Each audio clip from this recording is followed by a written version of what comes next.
Hello दोस्तों, welcome to Shubham classes. दोस्तों मैं पीयूष आर्या आपका हिंदी मीडियम के नंबर 1 चैनल शुभम क्लासेस में बहुत बहुत स्वागत करता हूं।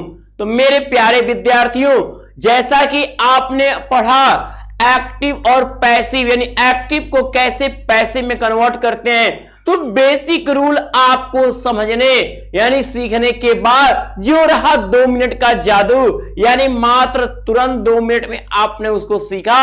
तो आज हम उसी के आगे इंपॉर्टेंट यानी एग्जाम में जो ज्यादा से ज्यादा क्वेश्चन आपके बनते हैं उस पे आज मैं डिस्कस करूंगा, चाहे वो क्लास 10th के हो या हो क्लास 12th के, दोनों के लिए ये टॉपिक आज की बहुत इंपॉर्टेंट होने वाली है।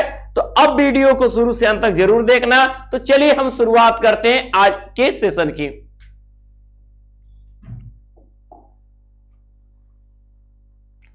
याद रहे, कभी कभी देखते हो आप लोग कि एक्टिव से पैसिव जब बनाते हैं तो एक्टिव वॉइस जो होता है हु से स्टार्ट होता है। तो जब हु से स्टार्ट होता है तो क्या करते हैं, ध्यान दीजिएगा। यदि एक्टिव वॉइस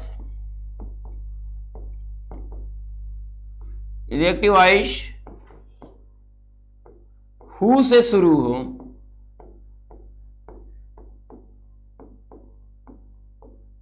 हु से शुरू हो तो पैसिव में इसे बाय हुम कर देते हैं।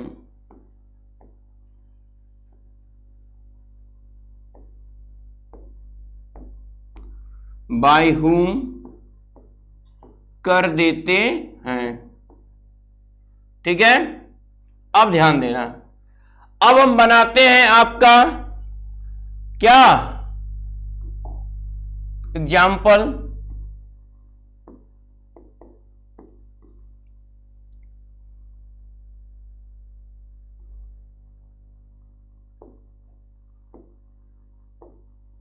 Who has stolen my pen, ठीक है।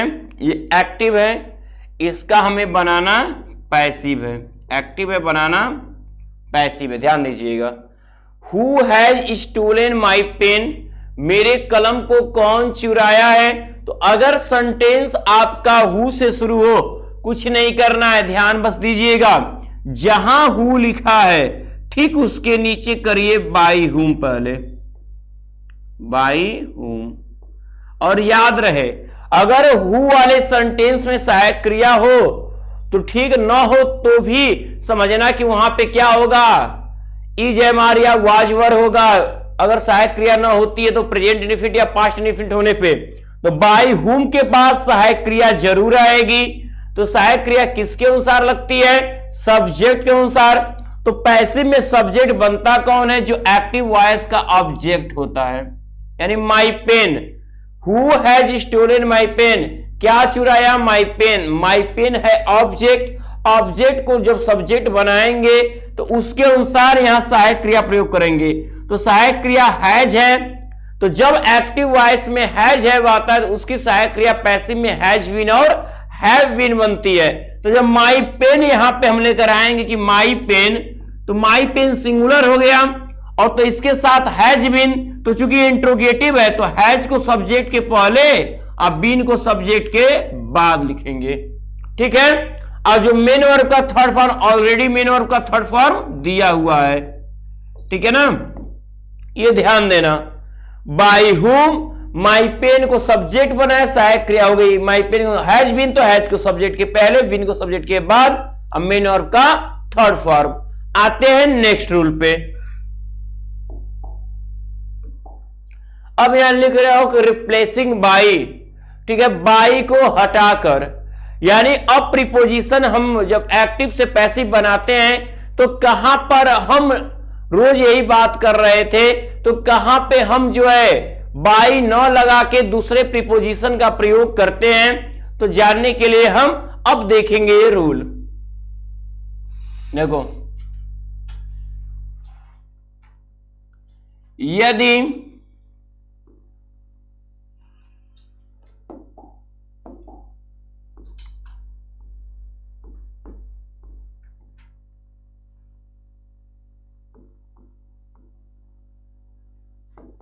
यदि पैसिव वॉइस में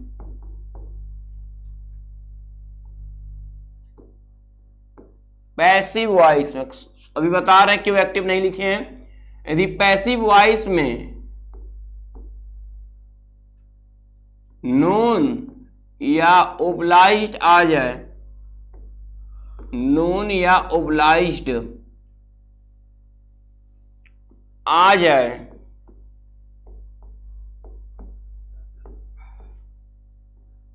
तो प्रीपोजिशन जो ये हमारा बाई है, बाई के स्थान पर, बाई के स्थान पर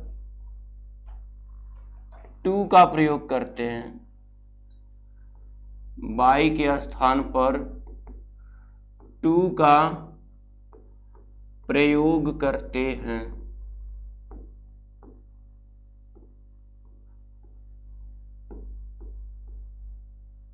बाई के स्थान पे टू का प्रयोग करते हैं।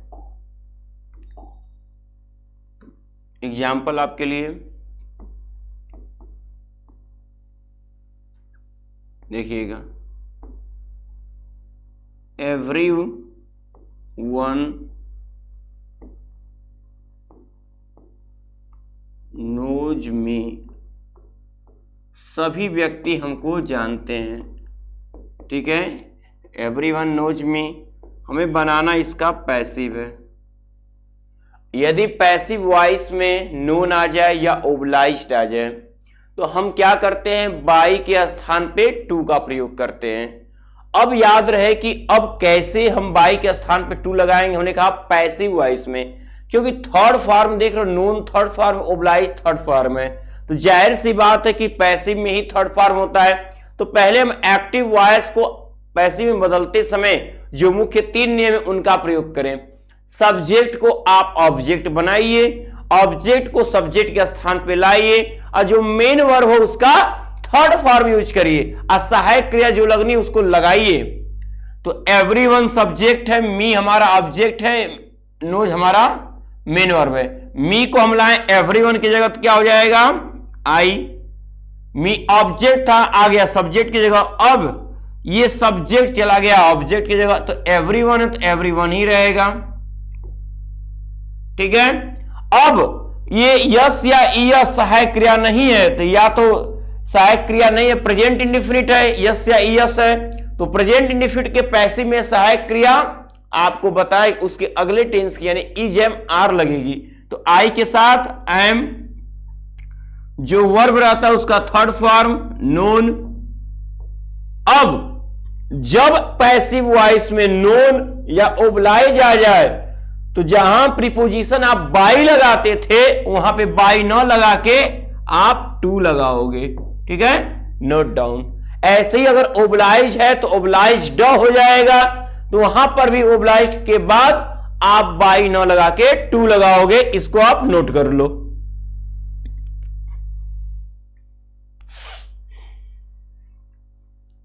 हो गया, आगे बढ़ते हैं।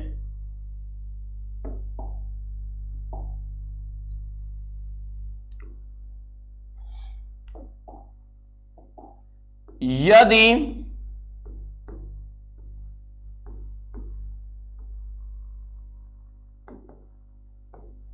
पैसिव वॉइस में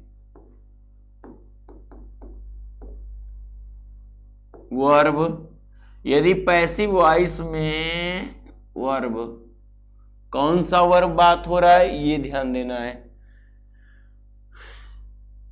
यदि पैसिव वॉइस में वर्ब इंटरेस्टेड, इंटरेस्टेड या कंटेंड आ जाए, कंटेंड आ जाए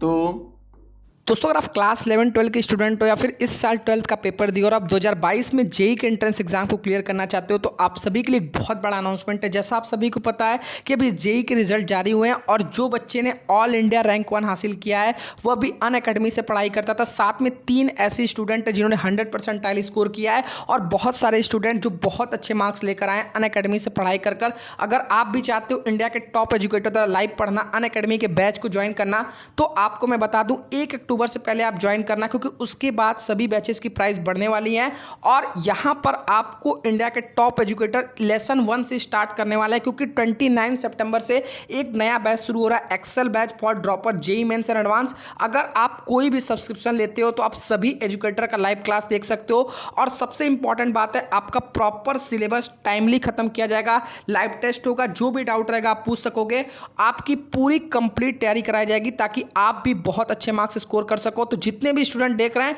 डिस्क्रिप्शन में मैंने क्लासेस का लिंक दिया, आप उस पर क्लिक करके ज्वाइन कर सकते हो। अगर वहां पर आप चाहते हो कि आपकी फीस थोड़ी कम हो तो शुभम UP10 इस कोड को यूज करना, आपके टोटल फीस से 10% डिस्काउंट आपको तुरंत देखने को मिलेगा। तो जितने भी स्टूडेंट 2022 में क्रैक करना चाहते हैं डिस्क्रिप्शन में लिंक है, जाकर ज्वाइन करो और अपनी तैयारी शुरू करो। बाई के स्थान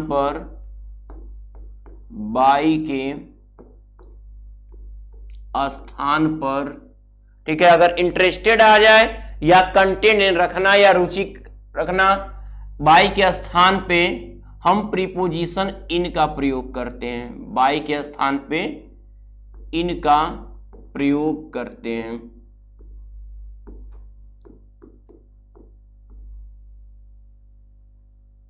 इनका प्रयोग करते हैं।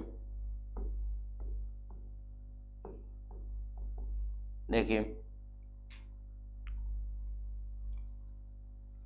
अब यहीं पर हम एग्जांपल ले लेते हैं।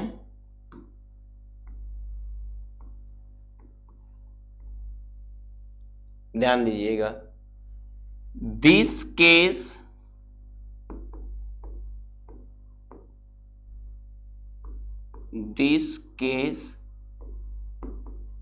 is interesting me, यह केस मुझे इंटरेस्ट कर रहा है। अब यहां पे एक्टिव वॉइस, अब बनाना हमको पैसिव वॉइस है। जो नियम आप जानते हो क्या, पहला नियम क्या है एक्टिव से पैसिव का, सब्जेक्ट को ऑब्जेक्ट में, ऑब्जेक्ट को सब्जेक्ट में और दिए गए मेन वर्ब का थर्ड फॉर्म।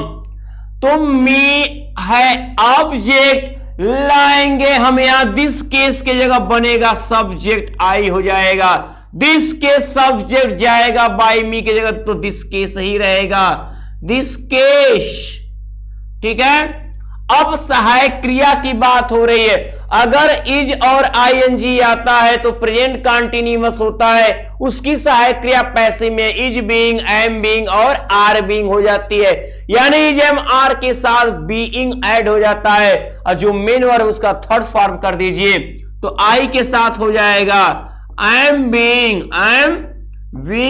इंटरेस्टिंग का हो जाएगा इंटरेस्टेड। अब बात आती है प्रीपोजिशन, तो आप तो हमेशा बाई लगाते हो, एकदम ध्यान रखना, अगर इंटरेस्टेड आ जाए पैसिव में या कंटेंट आ जाए तो आपको उसके बाद इन यूज करना है। क्या यूज करना है उसके बाद, इन ही यूज करना है, ठीक है ना।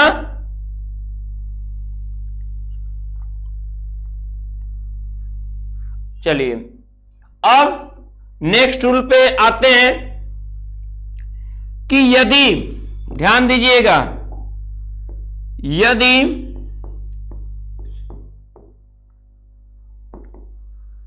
पैसिव में pleased, satisfied, pleased, satisfied, disgusted,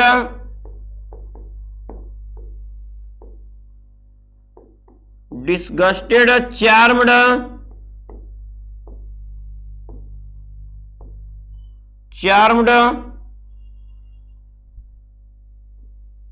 charmed, thronged, lined आ जाए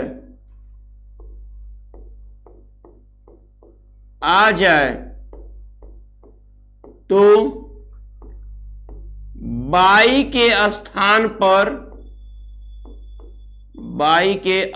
पर विथ लगाते हैं।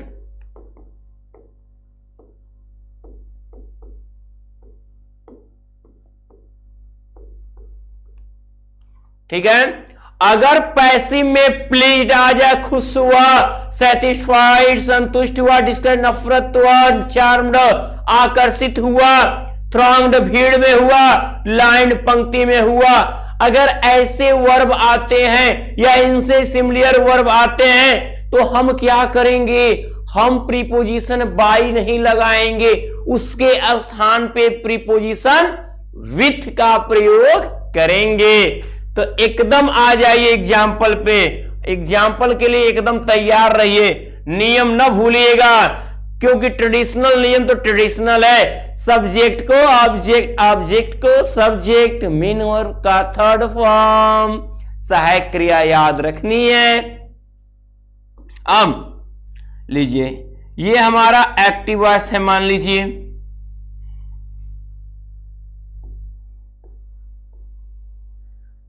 Your brother pleased me, your brother pleased him लिख लो, तुम्हारे भाई ने उसे क्या किया, खुश कर दिया।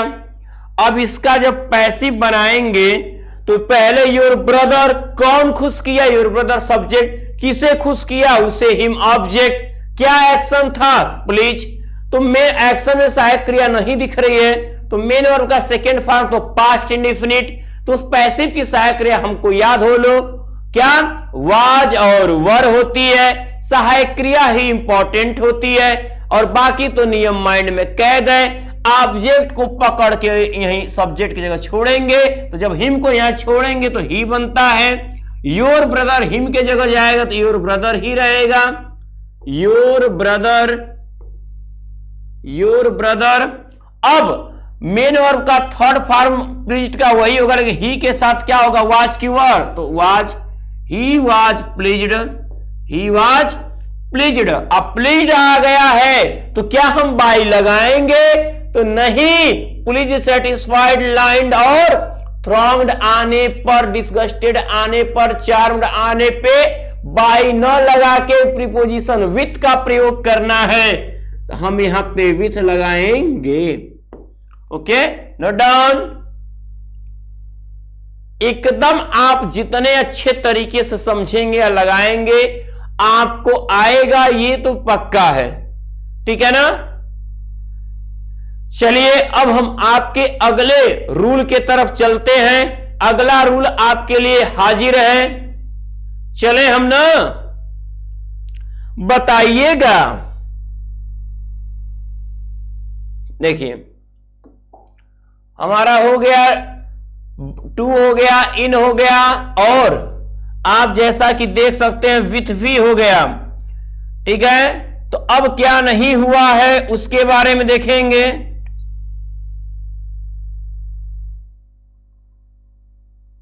चलिए रूल नंबर 4, 5, यदि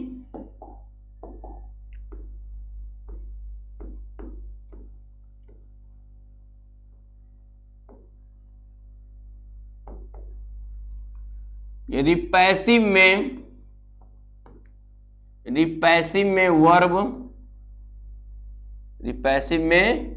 वर्ब सरप्राइज्ड,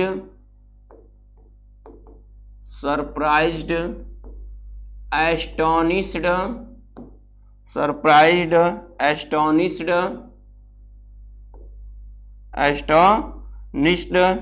डिसअपॉइंटेड,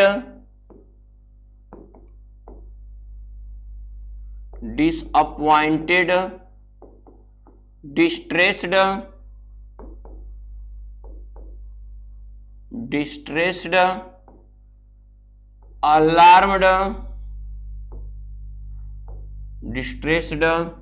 अलार्म्ड, ठीक है, या डिस्प्लीज्ड आ जाए, डिस्प्लीज्ड आ जाए, डिस्प्लीज्ड आ जाए तो डिस्प्लीज्ड, देखिए सरप्राइज आश्चर्य करना, एस्टोनिश आश्चर्य करना, और डिसअपॉइंटेड निराश होना, डिस्ट्रेस दुखी होना, अलार्म चौंकना, डिस्प्लेड फिर नाखुश होना, यानी कि सब आश्चर्य करना, नाखुश होना, ऐसे सिमिलर वर्ब अगर आते हैं पैसिव में, ठीक है, एक्टिव में कोई फॉर्म, पैसिव में अगर ये थर्ड फॉर्म बन के आते हैं तो हम बाई के स्थान पे, बाई के स्थान पर एट का प्रयोग करते हैं, बाई के स्थान पर एट का प्रयोग करते हैं, बाई के स्थान पे हम क्या करेंगे, एट का प्रयोग करते हैं, ठीक है ना। अब इस रूल को हम देखेंगे, एग्जाम्पल लेते हैं।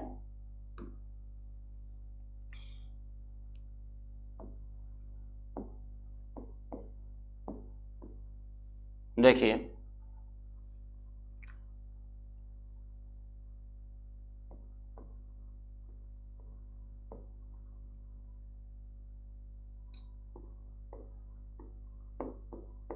your voice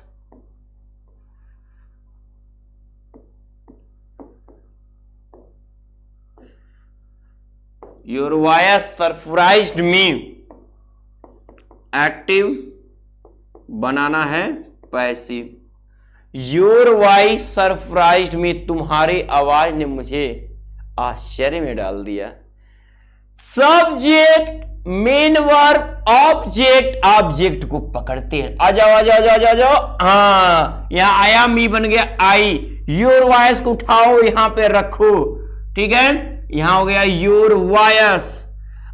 बताओ कितना आसान पैसिव बताया जाए, तो सब्जेक्ट को ऑब्जेक्ट, ऑब्जेक्ट को सब्जेक्ट, मेन वर्ब का थर्ड फॉर्म यहीं पे रहेगा, थर्ड फॉर्म, सरप्राइज्ड का थर्ड फॉर्म सरप्राइज्ड ही होता है। अब सहायक क्रिया लगेगी एक्टिव में हो तो मेन वर्ब का सेकेंड वर्ब पास्ट इंडेफिनिट, तो पास्ट इंडेफिनिट की सहायक क्रिया उसके अगले टेंस की यूज की जाती है, वाज वर्ब तो आई के साथ, वाज, आई वाज सरप्राइज्ड। अब जब वर्ब सरप्राइज आश्चर्य सूचक आ जाए, आश्चर्य करने वाला जिसका अर्थ हो, जिसका निराश करना अर्थ हो, तो हम प्रीपोजिशन उसके बाद एट लगाते हैं, at your voice, I was surprise, मैं तो तुम्हारी आवाज पे आश्चर्य हो गया, बहुत अच्छा लगा आवाज, ठीक है। तो मेरे प्यारे बच्चों ये रहा आज का इंपॉर्टेंट टॉपिक, और इस टॉपिक को हम चाहेंगे कि आप बहुत ही बेहद अच्छे तरीके से कंप्लीट करोगे, क्योंकि इससे आपके एग्जाम में क्वेश्चन बनने 100% तय होते हैं। तो चाहे आप क्लास 10th के चाहे क्लास 12th के हो, सबके लिए क्या है, बहुत ही इंपॉर्टेंट। तो मेरे प्यारे बच्चों अब आप क्या करिए, इस वीडियो को ज्यादा से ज्यादा लाइक और शेयर कर जाइए, तो वीडियो को लाइक कर दीजिए, और अभी भी यदि आपने शुभम क्लासेस के इस चैनल को सब्सक्राइब नहीं किया है, पहला काम आप इसे सब्सक्राइब कर लें, बेल आइकन प्रेस करना ना भूलें। तब तक के लिए मेरे होनहार स्टूडेंट्स, गुड लक।